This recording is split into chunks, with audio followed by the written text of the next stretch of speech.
पद राय। इस भव तरु का मूल एक जानहु मिथ्या भाव। ताको करि निर्मूल अब करिए मोक्ष उपाय।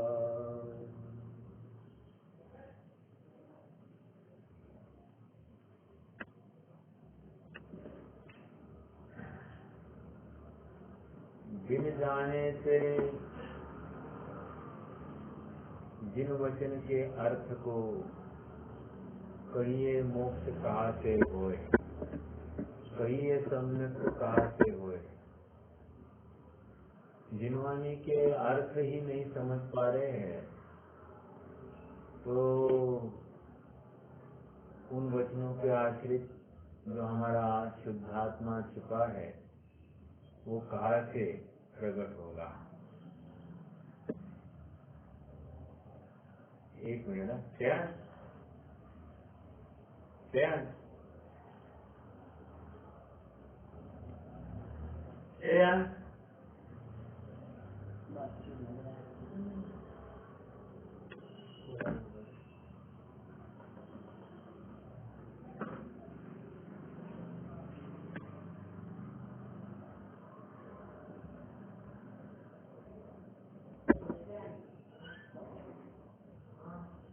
ये तो स्कैन करना है क्या? अभी आ गया ये, क्या कैंसिल कर दूं?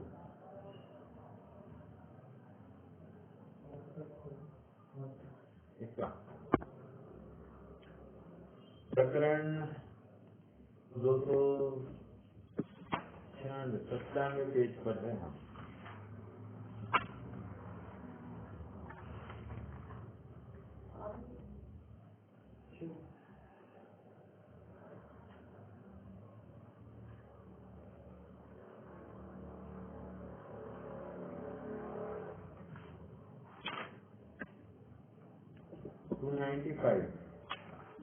नहीं 297, सॉरी। हाँ जी,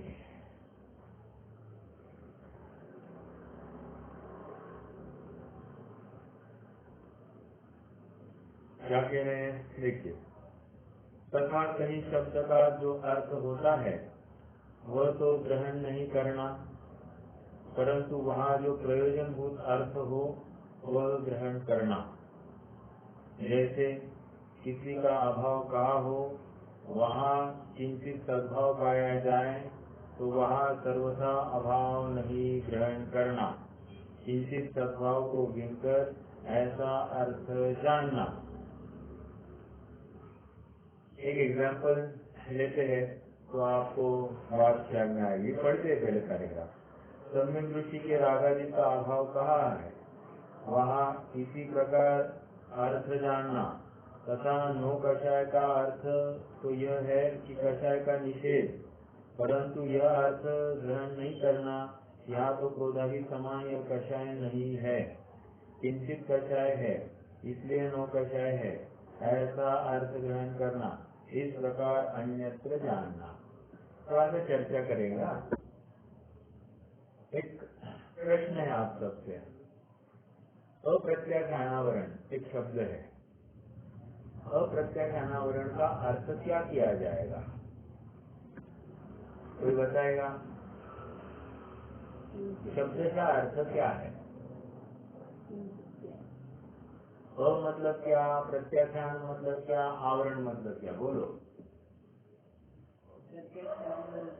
अ मतलब क्या, प्रत्याख्यान मतलब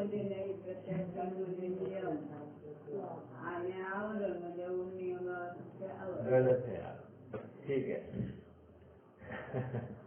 अ मतलब नहीं, ऐसा कोई अर्थ करे। अ मतलब नहीं, प्रत्याख्यान मतलब त्याग, और उस त्याग के ऊपर कोई आवरण लाता हो उसको आवरण कह रहे हैं।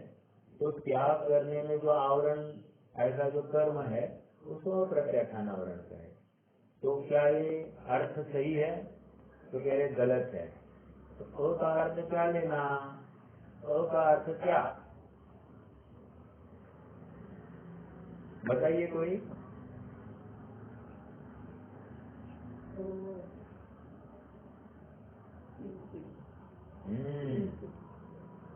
मतलब किंचित है। किंचित कैसे लाया? तो विलोम होता है। मतलब अपोजिट करना है तो यूज करते हैं। जैसे ज्ञान अज्ञान, तो जहाँ पर ज्ञान नहीं उसका अज्ञान। जैन अजैन, तो प्रत्यय ज्ञान अप्रत्यय ज्ञान। अरे यहाँ पर वैसा अर्थ नहीं लेना। समझ में आया? यहाँ पर जानबूझ के मैंने ये शब्द खड़ा किया। अप्रत्यय हमने तो ये भागों में पढ़ा है, आप सबको याद होगा। अ का अर्थ यहाँ पर नहीं, ऐसा नहीं लेना। अ का अर्थ यहाँ पर किंचित लेना। समझ में आया? नो कषाय को अकषाय भी कहते हैं। नो कषाय को अकषाय भी कहते हैं। अब अकषाय का अर्थ क्या लेंगे आप, या नो कषाय का अर्थ क्या लेंगे? किंचित कषाय। कषाय ही नहीं है ये नहीं लेना है। ओके, देखो और एक शब्द लेते हैं, अनउदराकृत। अनउदराकृत, अन का अर्थ क्या? अन फिर से वहां पर बिना पेट की स्त्री नहीं लेना। मतलब फ्लैट पेट है उसको कहेंगे अनउदरा। ठीक है, तो ये अर्थ ऐसा, मतलब जैसा अर्थ शब्द का अर्थ नहीं, प्रकरण संगत अर्थ लेना है, ऐसा यहाँ पर कह रहे हैं। अब हम फिर से पढ़ते, तथा कई शब्द का जो अर्थ होता है वह तो ग्रहण नहीं करना। अब मिला क्या? देखो ये जैसे एक्सप्लेनेशन नहीं आए तब तक ये फर्स्ट सेंटेंस भी ठीक से क्लियर नहीं आएगी। ठीक है, परंतु वहाँ जो प्रयोजनभूत अर्थ है, प्रयोजनभूत नहीं, शब्दशः नहीं लेना। जो अर्थ लेना है आपने को, तो शब्दशः अर्थ नहीं लेना, प्रयोजनभूत अर्थ। प्रयोजनभूत अर्थ मतलब एवं भूत। एवं भूत नए जो विषय बनाता है उसको कह रहे हैं। देखो एक शब्द नए है, एक है समविरूढ़ नए है, और एक है एवं भूत नए, एक है रुजु सूत्र नए। तो यहाँ पर एवं भूत नए वाला विषय लेना। एवं भूत मतलब तात्कालिक जो प्रयोजन है वो अर्थ लेना। समझ में आ रहा है क्या? प्रयोजन भूत अर्थ हो वह ग्रहण करना। जैसे कि कहीं किसी का अभाव कहाँ हो और वहाँ किंचित सद्भाव पाया जाए तो वहाँ सर्वथा अभाव नहीं ग्रहण करना। जैसे एक एग्जाम्पल हुआ, चौथे गुणस्थान वाले को बंध का अभाव कह दिया कि नहीं? चौथे गुणस्थान वाले के भोगों को भी निर्जरा कारण कहा कि नहीं? यहाँ पर क्यों कहा? सर्वथा बंध नहीं है ऐसा नहीं समझना, अब प्रयोजन वहाँ पर अपेक्षा समझना। ठीक है, सम्यक दृष्टि के भोग निर्जरा के हेतु। अब आगे एक प्रश्न है, दूसरे गुणस्थान में, जरा गौर से सुनना, मैं आप इस प्रश्न का जवाब आपसे अपेक्षित रखता हूँ। दूसरे गुणस्थान में संवर है कि नहीं है?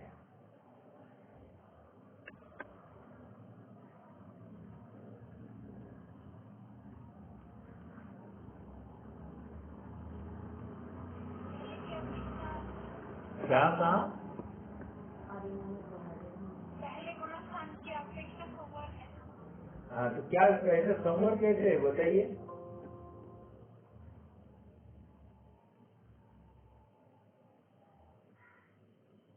पहले गुण प्रकृति बनना रुक जाती है। बहुत अच्छा। देखो 16 प्रकृतियां नहीं बन रही है इसलिए वहाँ पर संवर है।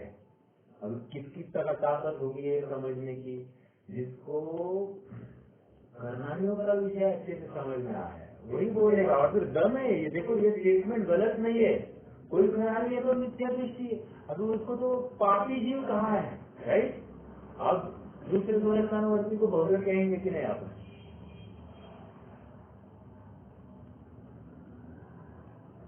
दूसरे है भव्य। अरे सम्यत्व से च्युत हुआ है। अब भी अभी सम्यत्व के काल, ये सम्यत्व प्रथमोक्षम का काल चल रहा है इसका, ये अपने आप में भव्य है। समझ में आया?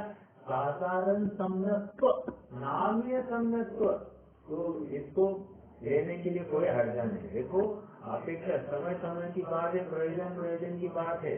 जिस प्रयोजन से कथन कर रहे हैं वो ले लेना, डरना नहीं बिल्कुल इसमें। ओके, हाँ देखो मतलब जिनवानी एक खुला मैदान है। जिनवानी क्या कह रही है? आप जीप पर मत चलो, आप तो खुली सोच रखो और आपकी खाली अपेक्षा यथार्थ होनी चाहिए। सब बात हजम है आपने यहाँ पर, अपेक्षा सही हो।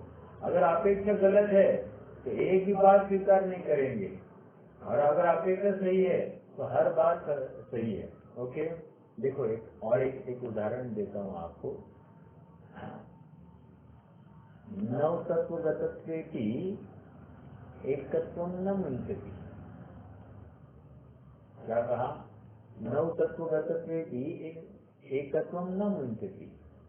अब नव तत्व को प्राप्त होती हुई वो ज्ञान ज्योति अपने एकत्व को नहीं छोड़ती है, ये उसका अर्थ है।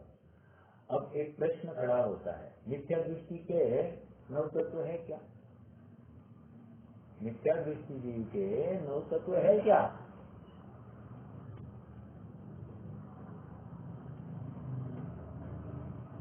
अरे बोलिए ना, सोचिए, बताइए फटाफट। आज सब जन है कि नहीं है, या खाली मुझे यहाँ पर आंकड़ा दिखाई दे रहा है?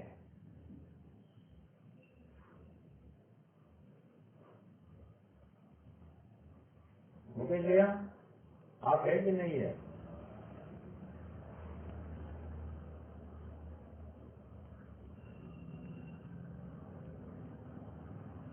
देखो चलिए मैं बताता हूँ।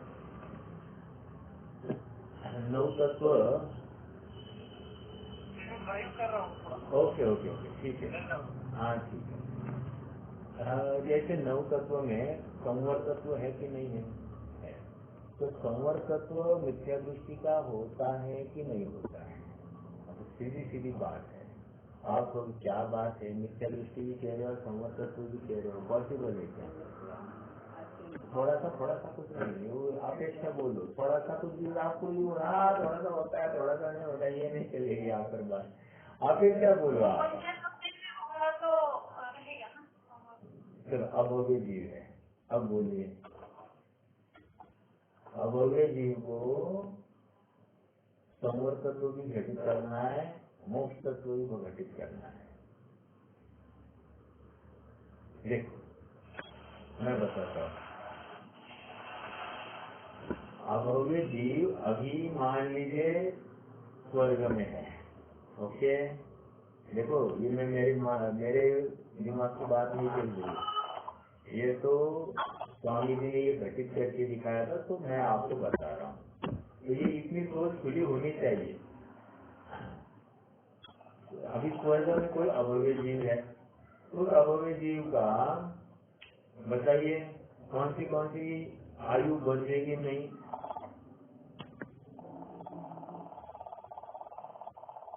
मुझे आपका स्पीकर म्यूट कर दीजिए।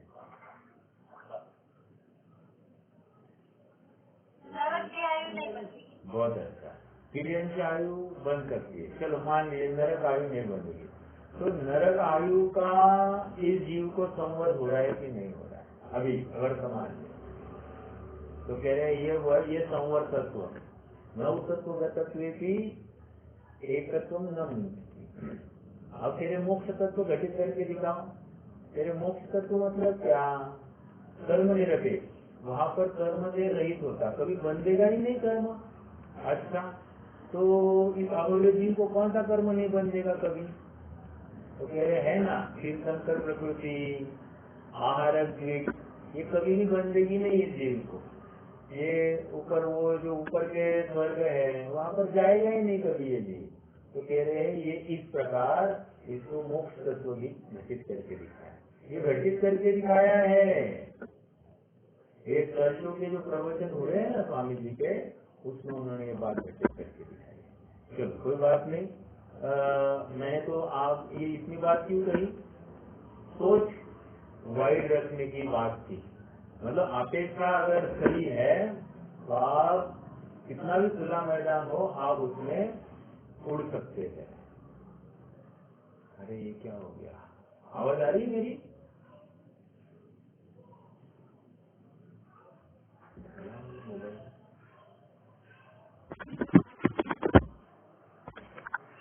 दृष्टि के लिए रागादिक का अभाव कहा, वहाँ इसी प्रकार अर्थ जानना तथा नो कषाय का अर्थ तो यह है कि कषाय का निषेध, परंतु यह अर्थ ग्रहण नहीं करना।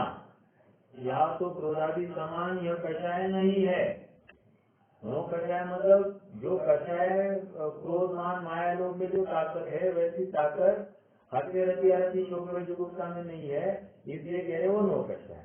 ठीक है, देखो और एक प्रश्न पूछूं, 5 शरीरों में कर्म और नो कर्म कैसे अपन डिवाइड करते हैं, आपको पता होगा। 5 शरीरों में कर्म और नो कर्म कैसे डिवाइड होते हैं?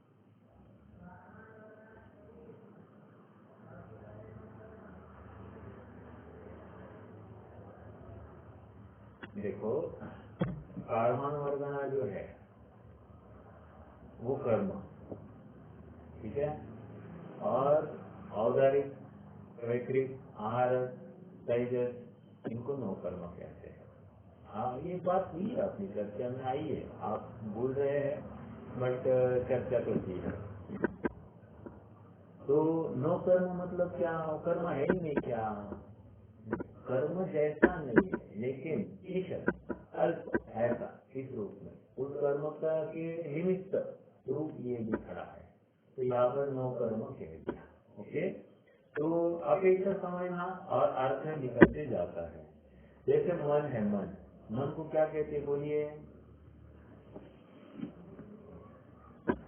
मन को क्या कहते हैं? अनिंद्रिय। अनिंद्रिय मतलब क्या इंद्रिय नहीं है ऐसा नहीं लेना, जैसी अन्य इंद्रिया है जैसे वैसी ये नहीं है, इसलिए इसको अनिंद्रिय कहा। समझ में आया? तो ऐसा अर्थ हर जगह पर हमको लेना है। ओके, तो प्रयोजनभूत अर्थ निकालना, शब्द का अर्थ नहीं लेना हर जगह पर, परंतु यह अर्थ ग्रहण नहीं करना। यहाँ तो क्रोधादि समान यह कषाय नहीं है, किंचित कषाय है इसलिए नो कषाय है, ऐसा अर्थ ग्रहण करना। इस प्रकार अन्यत्र जानना। एक और एग्जाम्पल देता हूँ ना, काल द्रव्य को क्या कहा है, द्रव्य संग्रह में काल द्रव्य को क्या कहा, कितना प्रदेशी कहा?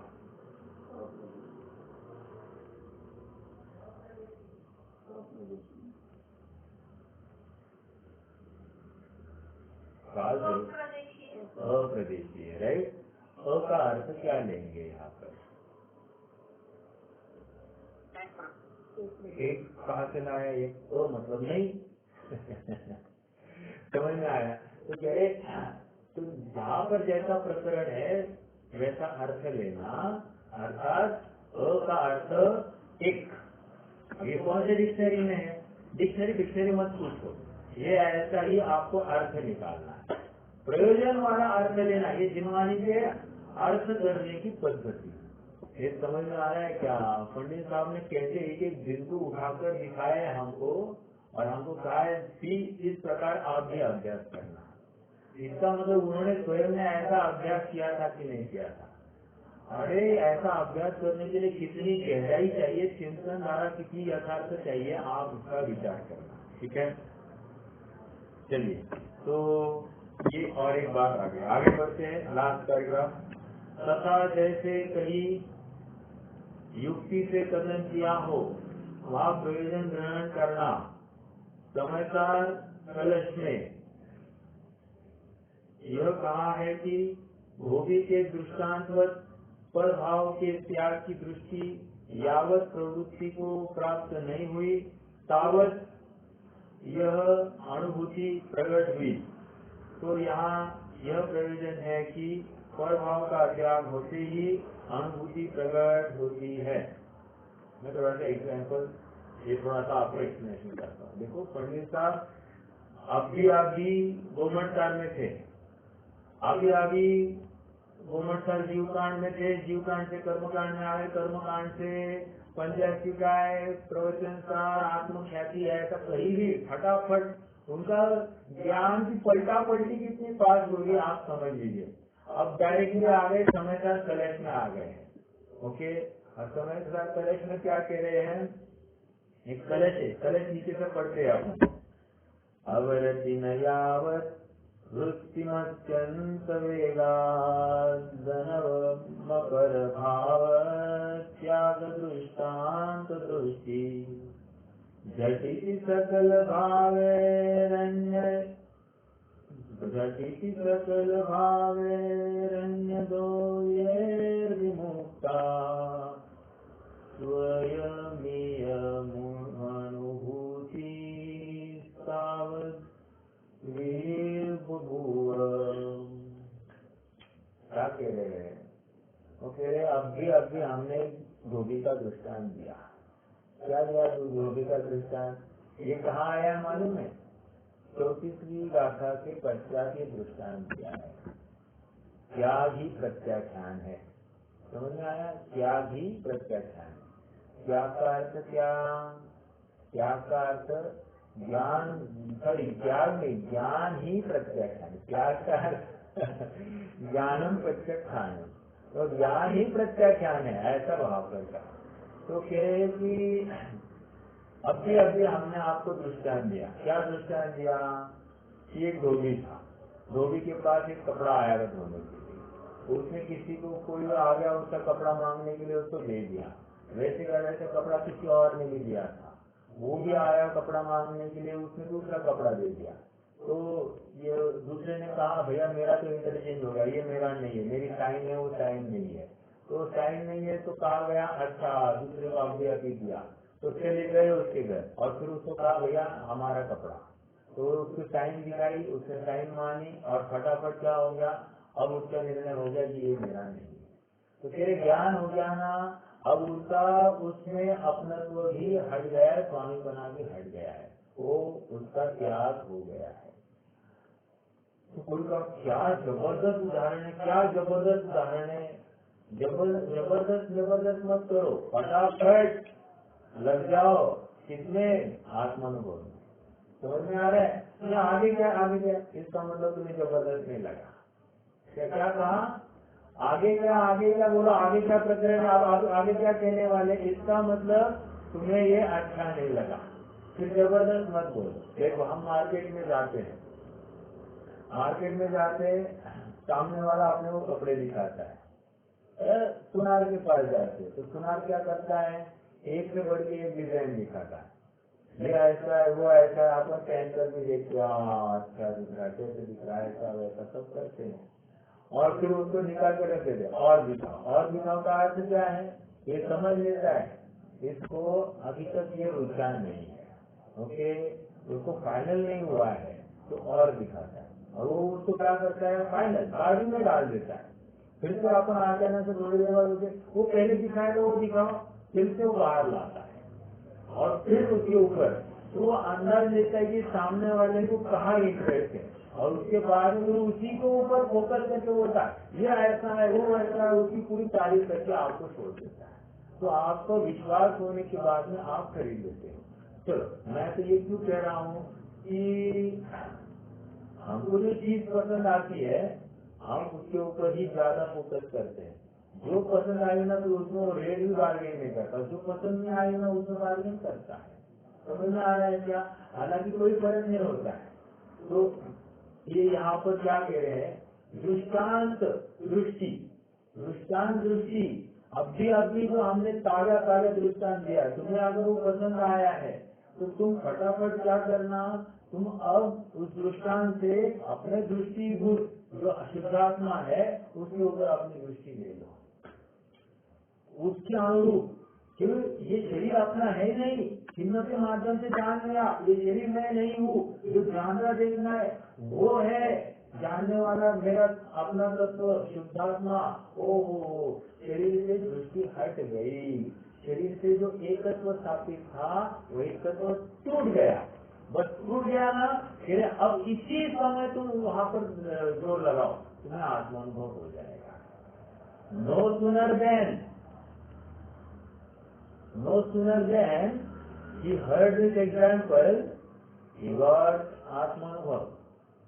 ये इंग्लिश में कहावत है ना, नो सुनर देन का प्रयोग करने के लिए आता है, ग्रामर में आता है, नो सुनर देन।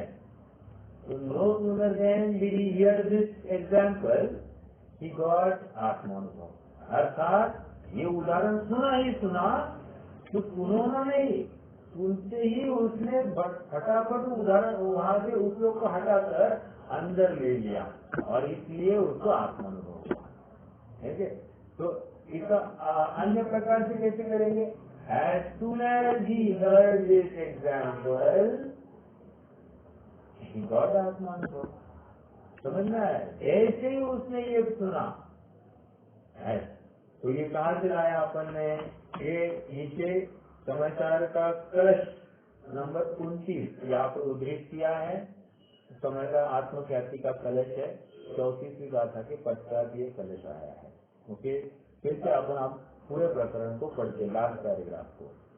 तथा जैसे कहीं किसी युक्ति से कथन किया हो, वहाँ प्रयोजन ग्रहण करना। समय का कलश में यह कहा है कि रोगी के दृष्टांतवत पर भाव के त्याग की दृष्टि यावत मतलब जिस समय, नो सुनर देन, यावत प्रवृत्ति को प्राप्त हुई नहीं, तावत देन, नो सुनर देन, तावत यह अनुभूति प्रकट हुई। एक ग्रामर रिलेट हो रहा है कि आप सबसे ग्रामर है ये पूरा। तो यहाँ यह प्रयोजन है कि प्रभाव का त्याग होते ही अनुभूति प्रकट होती है।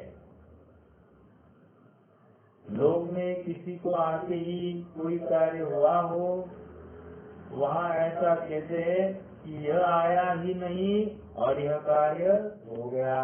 नो सुनर, आप लिखिए यहाँ पर पैराग्राफ में, नो सुनर देन।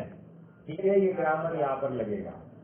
यह आया ही नहीं और ऐसा कार्य हो गया। समझ में आ रहा है? काय पाएगो नहीं, तुम्हें आला लाइट आई, तुम्हें आला नहीं अनलाइट गेली, ऐसा भी बोलते, तुम्हें आला नहीं अनलाइट आई, तो कुछ भी हो सकता है। ठीक है, ऐसा ही प्रयोजन यहाँ ग्रहण करना, इस प्रकार अन्यत्र जानना। ठीक है, और आप जितने एग्जाम्पल बना सकते बना लीजिए। तथा 8-98 तथा जैसे कहीं कुछ प्रमाणाधिक कहे हो, वह वही नहीं मान लेना। अब प्रमाण मतलब नंबर, कितने देर में आओगे?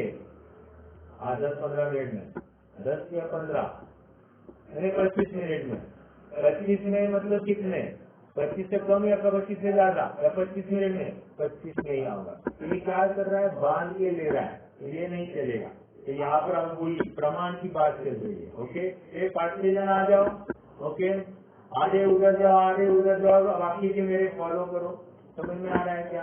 तो ये आधे कहकर बाकी के मैं अभिप्राय कौन बचेगा वो विचार करना। देखो जैसे यहाँ पर तथा जैसे कहीं कुछ प्रमाण अधिक कहे हो, वहाँ वही नहीं मान लेना, परंतु प्रयोजन हो वह जानना। अब ज्ञानार्णव में बात आई है, क्या बात आई है? फुटनोट देखिए, प्रज्ञा बल लुप्त वस्तु निश्चया विज्ञान शून्यशया विद्यन्ते प्रतिमंदिरम निज निज स्वार्थोद्यत देहिन आनंदामृत सिंधु शिखर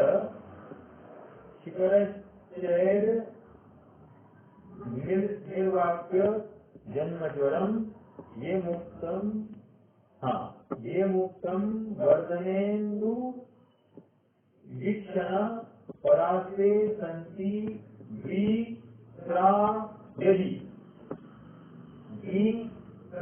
यदि इतना ही पढ़ना था, एक्चुअली इतना ही पढ़ना था।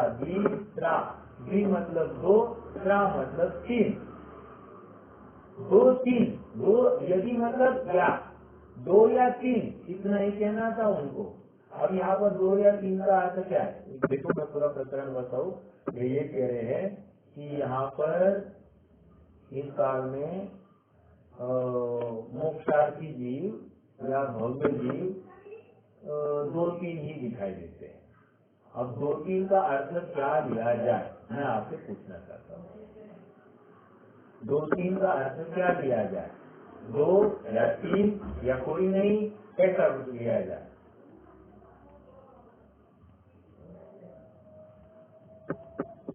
बोलिए। बहुत अल्प, बहुत अच्छा। क्या कह रहे हैं, मतलब कम है, ज्यादा नहीं है, गिनने जितने हैं। तो दो तीन का अर्थ मात्र दो तीन नहीं लेना। आपने तो कहा था दो तीन है, आपने तो कहा अरे दो तीन मतलब अल्प है। एक आध दूसरा घर होगा आपने काम, तो एक आध दूसरा मतलब क्या, ज्यादा नहीं है, इतना ही कहना है। एक आध मतलब एक घर ही है, ऐसा अगर हम अर्थ लेंगे तो ये गलत हो जाएगा। समझ में आ रहा है क्या? ये ऐसा अर्थ प्रमाण के बारे में भी ले लेना। इसलिए मैं तुम्हारे पैसे दो तीन दिन में लौटा दूंगा। दो तीन दिन मतलब दो या तीन दिन, पक्का बोल, पक्का बोल। दो मतलब फोन करूँ दो दिन बाद या तीन दिन बाद, अरे दो तीन दिन मतलब जल्द ही करूंगा, ये कहना। समझ में आया? ऐसा। तथा जैसे कहीं कुछ प्रमाणादि कहे हो, वहाँ वही नहीं मान लेना, परंतु प्रयोजन हो वह जानना। ज्ञानार्णव में ऐसा कहा है, इस काल में दो तीन सत्पुरुष है। आगे बात, दो तीन सत्पुरुष, ये शब्द में से ये निकाला है। ये इतना पूरा कलेक्ट पढ़ने की जरूरत भी नहीं थी। दो तीन सत्पुरुष है तो नियम से इतना ही नहीं है, परंतु यहाँ थोड़े है, ऐसा प्रयोजन जानना। इसी प्रकार अन्यत्र जानना। ठीक है, समझ में आ रहा है क्या? आगे बढ़ते हैं। इसी रीति सहित और भी अनेक प्रकार शब्दों के अर्थ होते हैं, उनको यथा संभव जानना, विपरीत अर्थ नहीं जानना। कितना मार्गदर्शक गाइडलाइंस आपको दिखाई दे रहे हैं क्या? शास्त्र को पढ़ना है तो कितना धैर्य, गंभीरता चाहिए, कितनी उसकी डेप्थ चाहिए, हर शब्द का कैसा अर्थ करना, आकलन करना, ये कितनी बड़ी जिम्मेदारी हमारे ऊपर। क्योंकि थोड़ा सा एक शब्द का अर्थ भी गलत किया तो अनर्थ हो जाएगा। समझ में आया? ठीक है। मैं हमेशा कहता हूँ अजा, अजा मतलब चावल भी होता है, अजा मतलब बकरा भी होता है। अब बकरा अर्थ किया तो क्या हो जाएगी। समझ में आ रहा है क्या? और इसी से तो हमारे अन्य मत की भाई कैसे भटक गए आपको दिखाई दे रहा है। एक शब्द का अर्थ देखो, और क्या है, स्त्री को भी शाही संन्यास हो सकता है। इसका अर्थ कैसे किया? स्त्री को शाही संन्यास हो सकता है।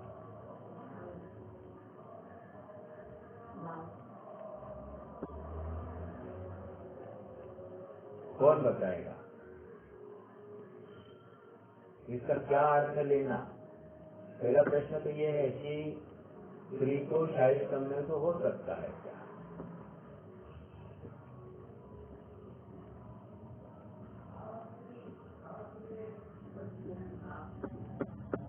अरे बोलिए भाई। का उदय रहेगा तो ऐसा। हाँ, मतलब क्या? आप प्रॉपर टेक्निकल शब्द यूज कीजिए।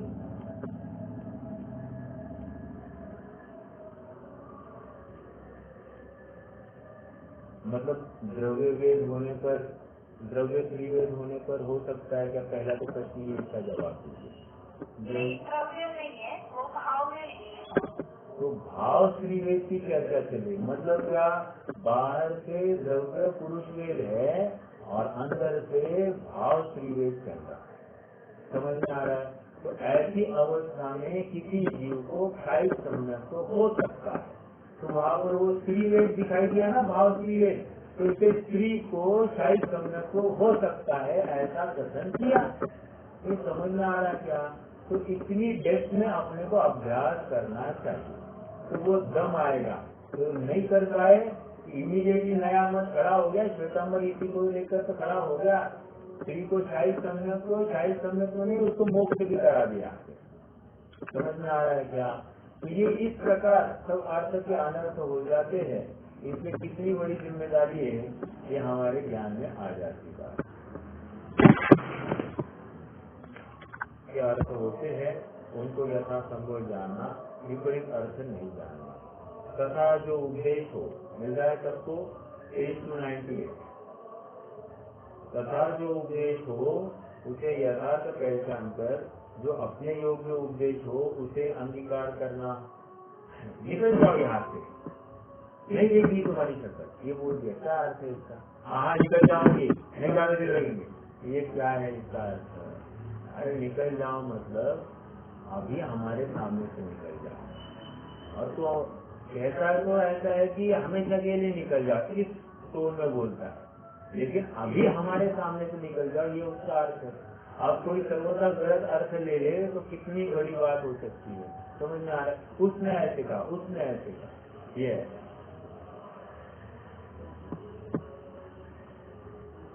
देखो, तथा जो उपदेश हो उसे यथार्थ पहचान कर जो अपने योग्य उपदेश हो उसे अंगीकार करना। जैसे वैदिक शास्त्रों में अनेक औषधियाँ कही है, उसको जाने, परंतु ग्रहण उन्हीं को करे जिनसे अपना रोग दूर हो। अपने को शीत का रोग हो तो उष्ण औषधि का ही ग्रहण करे, शीतल औषधि का ग्रहण न करे। और औषधि औरों को कार्यकारी है ऐसा जाने। उसी प्रकार जैन शास्त्र में अनेक उपदेश है, उन्हें जाने, परंतु ग्रहण उसी का करे जिससे अपना विकार दूर हो जाए। अपने को जो विकार हो उसका निषेध करने वाले उपदेश को ग्रहण करे, उनके पोषक उपदेश को ग्रहण न करे। यह उपदेश औरों को कार्यकारी है ऐसा जानना। मैं समझाता हूँ। देखो क्या कह रहे हैं, मान लीजिए कि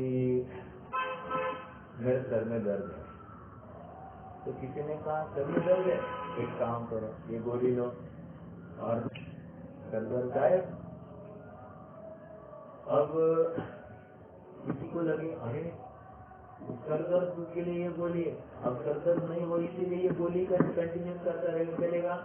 नहीं चलेगा, साइड इफेक्ट होगा। ओके, किसी और को सर दर्द है इसलिए वही गोली दे दी, चलेगी? नहीं चलेगी। ये तो मात्र अपने को ऊपर ऊंचा उठने के लिए कहा है। हर किसी के लिए यही दवाई चलेगी ये बात नहीं है। भले बीमारी एक चीज दिखाई दे रही है, लेकिन अंदर में भाग कर देखेंगे तो बीमारी अलग अलग भी हो सकती है। तो यहाँ पर क्या कह रहे हैं कि तुम्हारा काम हो गया, तुम हट जाना, लेकिन औरों को भी यही कार्यकारी ये भी नहीं समझना, और ये हमारे लिए बहुत कार्यकारी है इसलिए तुम लेते रहना ये भी नहीं समझना। तुम्हारा काम हो गया, तुम हट जाना वहां से। देखो अब फिर से, तथा जो उपदेश हो उसे यथार्थ पहचान कर जो अपने योग्य उपदेश हो उसे अंगीकार करना। जैसे वैदिक शास्त्रों में अनेक औषधियाँ कही है, उनको जाने। बहुत सारी औषधियाँ है, परंतु ग्रहण उन्हीं का करना जिससे अपना रोग दूर हो। अपना रोग समझ में आया? अरे उसके लिए वो सोल्यूशन कहा था, मेरे लिए भी यही सोल्यूशन होगा इसलिए मैं वही सोल्यूशन ग्रहण करूँ, नहीं चलेगी बात। कह रहे कि अपना रोग जिससे मिटे वो औषधि लेना। समझ में आ रहा है क्या? तो लौकिक जगत में हम कितना सजग होते हैं कि अपना रोग मिटा है कि नहीं, कितना विचार कर सकते हैं। तो आध्यात्मिक जगत में हम क्यों शिथिल होते हैं कि अपने में एक मिथ्यात्व रूपी रोग है, हमको संसार परिभ्रमण रूपी एक रोग लगा है, वो हटाए कि नहीं इसका तो थोड़ा भी विचार नहीं करते हैं। ये कितना बड़ा खेद का प्रसंग है कि इस जीव को इतना भी विचार नहीं हो रहा है। देखो अपने को शीत का रोग हो तो उसे तो उष्ण औषधि का ही ग्रहण करे, शीतल औषधि का ग्रहण न करे। और यह औषधि औरों को कार्यकारी ऐसा जाने। उसी प्रकार जैन शास्त्र में अनेक उपदेश है, उन्हें जाने परंतु ग्रहण उसी का करे जिससे अपना विकार दूर हो जाए। अपने को जो विकार हो उसका निषेध करने वाले उपदेश को ग्रहण करे। अपने को जो विकार है उस विकार का निषेध करने वाले उपदेश को ग्रहण करे, उसके पोषक उपदेश को ग्रहण न करे। विकार का पोषक हो ऐसा उपदेश नहीं ग्रहण करना। यह उपदेश औरों को कार्यकारी ऐसा जाने। थोड़ा सा समझाएगा। किसी ने मुझे आकर कह दिया मैं आप देव दर्शन किया करो, आपको बहुत लाभ होगा। अब मेरी भूमिका कौन सी है, पहले ये विचार करना। मैं यदि देव दर्शन से भी ऊंचा कोई कार्य है ऐसा देव की वाणी सुन रहा हूँ, अर्थात जिन वाणी को पढ़ रहा हूँ उसका अभ्यास में निरंतर रत हूँ, तो कोई हर्जा है? तो कह रहे हैं देव दर्शन से बड़ा कार्य ये हो रहा है, ओके, तो मेरे लिए ये उपदेश कार्यकारी नहीं है। लेकिन ऐसा कोई जीव हो जो निरंतर विषय पहचाने प्रवृत्त है, आकुल चित्त है, तो उसको कैसे कहा जाएगा भाई तुम्हारे ये सब आकुलता का कारण तुम धर्म से विमुख हो, तुम अपनी धर्मपरायण वृत्ति करो, तुम्हारा काम हो जाएगा, तुम सुखी हो जाओगे। उससे क्या करना, आ जाओ भाई देव दर्शन करने के लिए, तो उसको देव दर्शन का उपाय बताया जाए। ठीक है, तो ये उपदेश हर किसी को अपने अपने लेवल पर होते हैं, उसको वहाँ से ऊंचा उठाने के लिए है। अब कोई बहुत करनानियों का पालन कर रहा है, अर्थात 8 मूल गुण पालन कर रहा है, सप्तव्यसन से रहित हो गया है, अन्य अनिति से रहित हो गया है, तो उसको कहा जाएगा भैया ये सब ठीक है, लेकिन व्हाट अबाउट शुद्धात्मा? तुम्हारा ध्यान होता है कि नहीं होता है? नहीं होता, तो फिर ये क्या को पढ़ रहे हो? इसका फल ही था शुद्धात्मा की प्राप्ति, और शुद्धात्मा ही नहीं प्राप्त हुआ तो ये पढ़ने से क्या लाभ होगा? नहीं होगा ना, भविष्य में होगा। अरे भविष्य में आप ही प्रयास करो। तो यहाँ पर ये कुछ कार्यकारी नहीं है। अगर आत्मानुभव नहीं हुआ तो पहले आत्मानुभव करो, फिर ये पढ़ते बैठना। तो यहाँ पर क्या किया, इसका निषेध किया और उसको आत्मानुभव में लगा। तो उद्देश्य क्या है, ऊपर उठने के लिए किया जाता है, ऐसा समझना। ओके, जहाँ पर जो खड़ा है उसको वहाँ पर वो उपदेश दिया जाए, वो औषधि दी जाए, तो उसका काम हो सकता है। ठीक है, यहाँ उदाहरण कहते हैं, जैसे शास्त्रों में कहीं निश्चय पोषक उपदेश है, कहीं व्यवहार पोषक उपदेश है। वहाँ अपने को व्यवहार का अधिक्य हो तो निश्चय पोषक उपदेश का ग्रहण करना वेरी वेरी इम्पोर्टेंट। ये सबने अंडरलाइन करना और बार बार विचार करना। मैं फिर से पढ़ता हूँ, यह उदाहरण कहते हैं, जैसे शास्त्र में कहा निश्चय पोषक कहीं ऊपर कहा नहीं, कहीं निश्चय पोषक उपदेश है, कहीं व्यवहार पोषक उपदेश है। वहाँ अपने को व्यवहार का अधिक्य हो तो निश्चय पोषक उपदेश का ग्रहण करके यथावत प्रवर्ते। बहुत व्यवहार कर रहा है और शुद्धात्मा में शिथिल हो रहा है, तो कह रहे कम हियर, अब व्यवहार शांत, व्यवहार से हट जाओ और तुम निश्चय में लग जाओ। और अपने को निश्चय का अधिक्य हो तो व्यवहार का पोषक उपदेश का ग्रहण करे और यथावत प्रवर्ते। बैलेंस बिठाओ, यथावत प्रवर्ते मतलब बैलेंस बिठाओ। देखो मैंने कल परसों भी कहा था, वो समरकाल की 306 और 307 नंबर की गाथा है।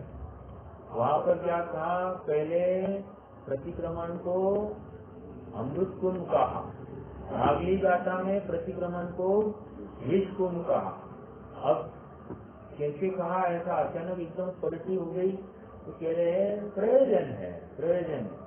जो आत्मा में स्थिति नहीं हो पा रहा है, पूरा शिथिलाचार में प्रवृत्ति हो रही है, तो उसको कहा पहले तुम प्रतिक्रमण करो।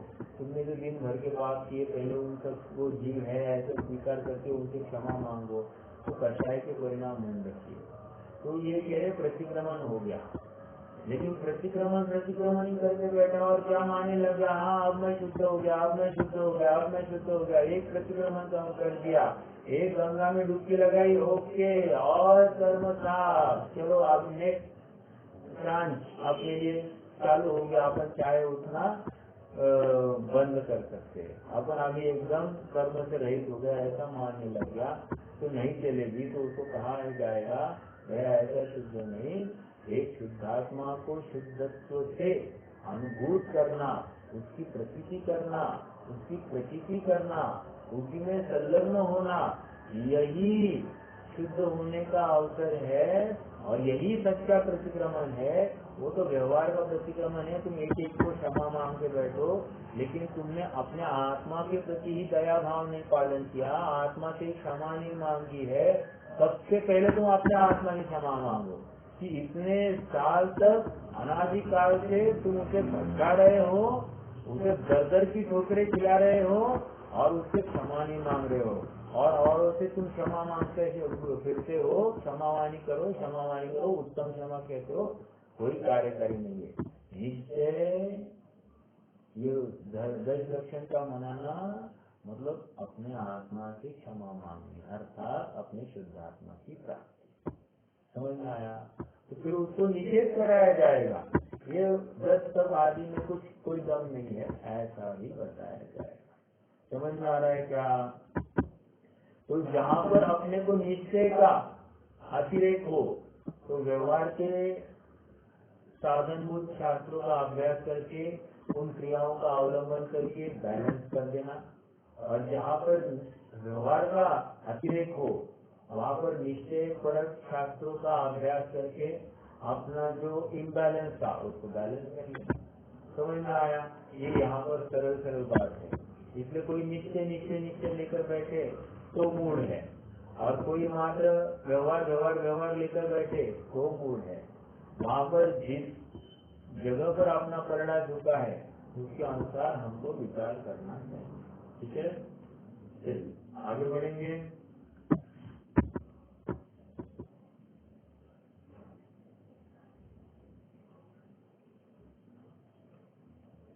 हाँ, तथा पहले तो व्यवहार प्रधान के कारण मिलना है क्या आपको?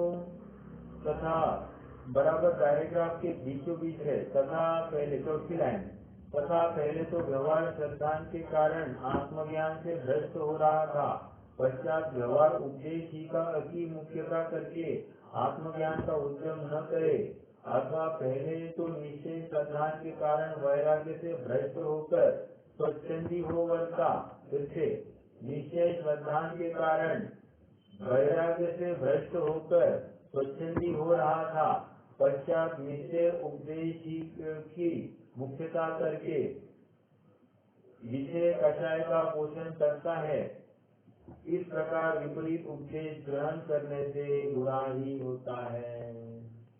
चलिए कुछ नहीं, आत्मा का कुछ नहीं होता, आत्मा अजर अमर है, आत्मा को कोई दुख नहीं दे सकता, आत्मा का विनाश होता नहीं, आत्मा कुछ भी नहीं है, आत्मा को कोई पाप करके आलू आदि खाकर कुछ नहीं होता है, ये डराते हैं निभो जाएगा, ये जाएगा वो जाएगा, ये सब फालतूगिरी, सब डराने के काम, सब डराने के काम, ऐसा कहकर स्वच्छंदी वर्तता है।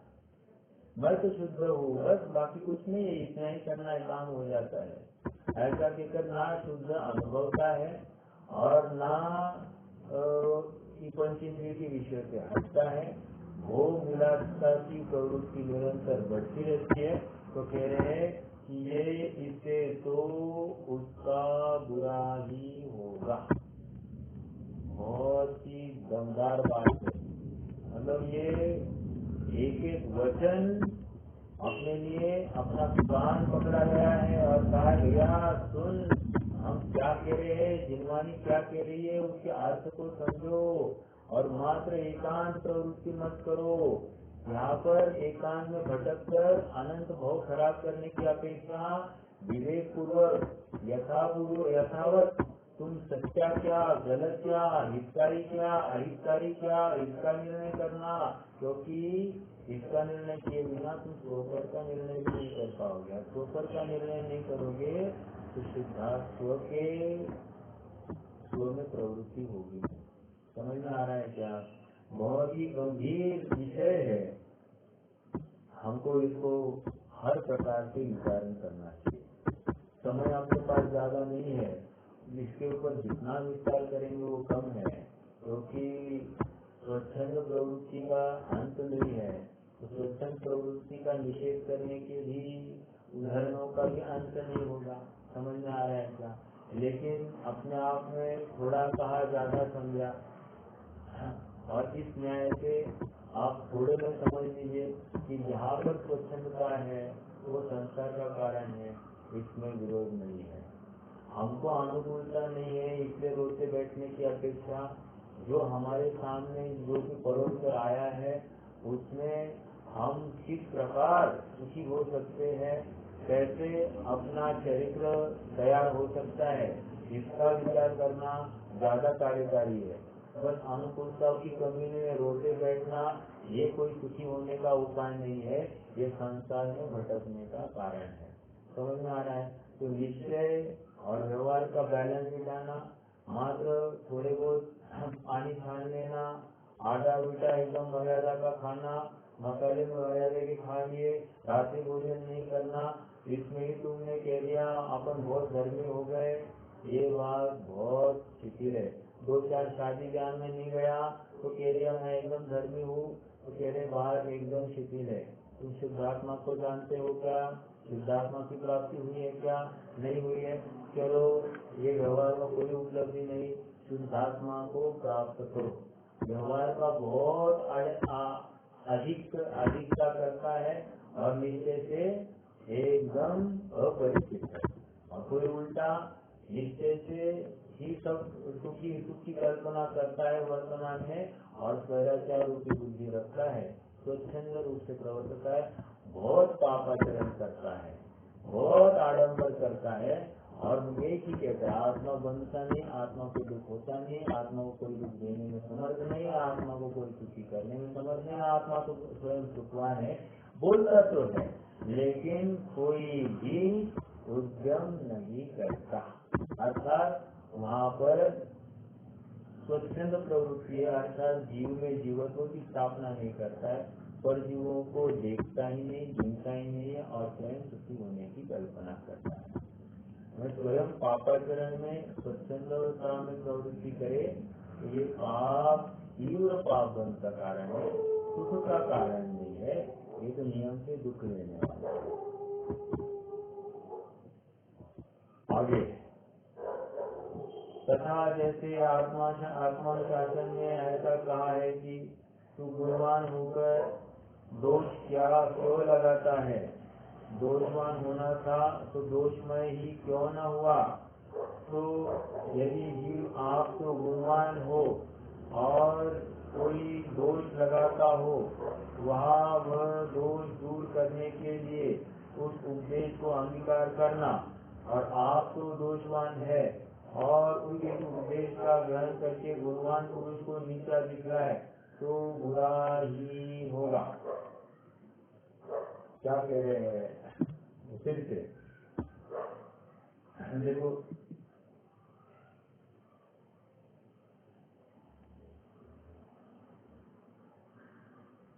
हे चंद्रमा किमिति लक्षण वान भूत्वं तद्वान भवेः किमिति तन्मय एव नाभु। इसका अर्थ ही पढ़ते, इसमें थोड़ा सा कठिन जा रहा है पढ़ने में। तो यदि जीव आप तो गुणवान हो और कोई दोष लगाता हो, वहाँ वह दोष दूर करने के लिए उस उपदेश का अंगीकार करना, और आप तो दोषवान है, इस उपदेश का ग्रहण करके गुणवान पुरुषों को नीचा दिख रहा है, तो बुरा ही होगा। ये कह रहे हैं अपने में कोई कमी होगी और कोई अपने को दोष दिखाए तो उन दोषों को समझना और यथार्थ प्रवृत्ति करना। लेकिन अपन स्वयं ही आचरण करते हैं और अपने से कोई गुणवान है तो उस गुणवान के किसी दोष को देखकर उसकी निंदा नहीं करना। थोड़ा सा समझाता हूँ। देखो कोई विद्वान है, विद्वान जब जिनवानी को पढ़ता है तो अपने को जिनवानी के अनुसार मार्गदर्शन करता है। ओके, ऐसा होते हुए भी विद्वान के जीवन में शिथिलता पाई जा सकती है कि नहीं? बिल्कुल पाई जा सकती है। तो क्या इस शिथिलता को देखकर विद्वान का अनुकरण करना चाहिए कि नहीं? ये बिल्कुल नहीं करना चाहिए। फिर क्यों? क्योंकि विद्वान तो मार्गदर्शन कर रहा है ना। विद्वान ने जो जिनवानी परक बात कही उसको अंगीकार करना, विद्वान स्वयं जो जिनवानी के अनुरूप नहीं वर्त रहा है तो उसका अनुकरण नहीं करना और ना ही उसकी निंदा करना। तुम्हारा उससे लगाव मात्र जिनवानी के वचनों को लेकर है, तुम्हारा उससे डायरेक्ट कोई भी कॉन्ट्रैक्ट नहीं है। इसलिए हाँ, एक बात पक्की है कि जैसा जीवन मतलब जैसी जिनवानी वैसा जीवन हो तो बहुत कार्य का ही है, लेकिन कदाचित ऐसा नहीं भी हो तो जो जिनवानी में निरूपित किया है उसको लेकर उनको उनकी महिमा आनी ही चाहिए, महिमा आनी ही चाहिए। उसकी महिमा नहीं है, एक्चुअली जिनवानी की महिमा है। देखो, उस काल में जिन जीवों ने पंडित साहब को हाथी के पैरों तले मरवाया, उन्होंने क्या किया? उन्होंने पंडित साहब की वैल्यू आंकी नहीं, समझ में आया?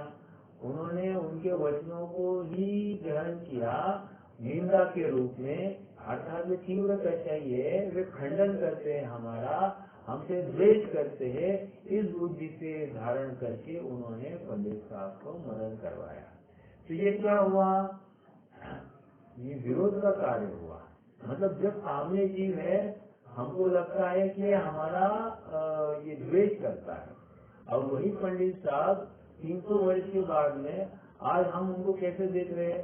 अत्यंत दयावान व्यक्ति, किसी से राग द्वेष नहीं करने वाला, आदि आदि सब देख रहे।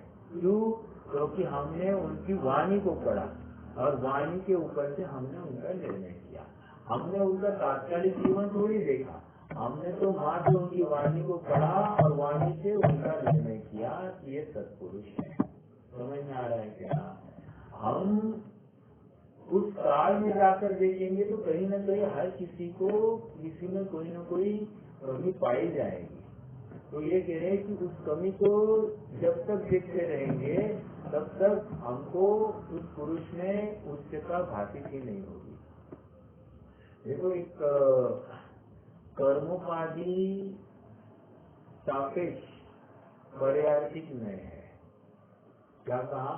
कर्मोपाधि सापेक्ष नहीं, कर्मोपाधि निरपेक्ष पर्यायिक न्याय, कर्मोपाधि निरपेक्ष पर्यायिक न्याय, पर्यायिक द्रव्यार्थिक तो है ही, पर्यायिक न्याय है। क्या कह रहे हैं? कर्मों की उपाधि से निरपेक्ष ऐसा एक पर्याय को ही वो शुद्ध देखने की ताकत रखता है। मतलब कह रहे अभी वर्तमान में कोई मति शुद्ध ज्ञान, कुमति ज्ञान कुशुद्ध ज्ञान से युक्त है, ऐसी अवस्था में भी वो शुद्ध देखता है। पर्यायिक में कैसे शुद्ध देखता है? एक उसमें ज्ञान दर्शन सामान्य देखता है, एक उसमें चारित्र सामान्य देखता है, एक उसमें दान लाभ भोग उपभोग वीर्य सामान्य देखता है। तो सामान्य सामान्य अंश में विकार नहीं दिखता है, कमी नहीं दिखाई देती है। तो कह रहे वो सामान्य जो देखता है ये कर्मोपाधि निरपेक्ष पर्यायिक न्याय है। समझ में आया? वो भी शुद्ध देख सकता है उस अवस्था में। समझ में आ रहा है क्या? ये इस न्याय की ताकत है। हाँ,